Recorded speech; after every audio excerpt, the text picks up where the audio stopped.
Hello and welcome back to another video. In this problem, we're asked to prove this statement using the precise definition of a limit.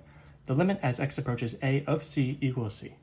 So the precise definition of a limit states that the limit as x approaches a of f of x equals L if for any number you pick, epsilon, that is greater than 0, there's an associated delta greater than 0 such that if 0 is less than the absolute value of x minus a is less than delta, then the absolute value of f of x minus L is less than epsilon.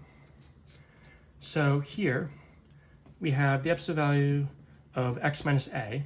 A here represents the value which x is approaching, which in this case actually is just a.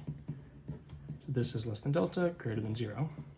F of x here is the function that is being taken on by the limit, so that's c. L here is the value of the limit, which is also c, and this is greater than epsilon.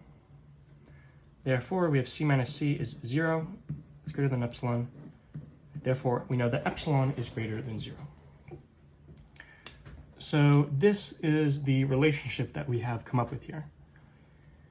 And this is basically saying that normally we have to say that, okay, if this is true, then this is true, right? Because this is not normally something that we know to be true without this being a given.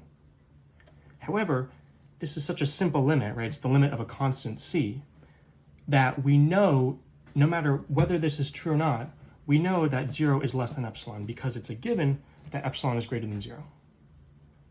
Therefore, we can say without the usual proving that this limit is true.